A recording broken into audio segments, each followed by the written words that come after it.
Push up to downward dog. Okay.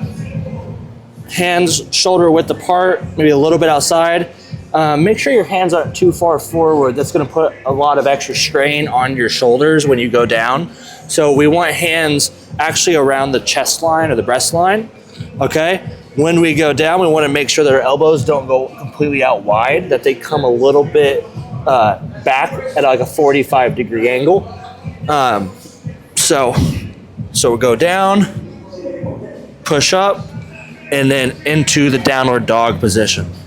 Okay, back in where we started, push up, back to the downward dog.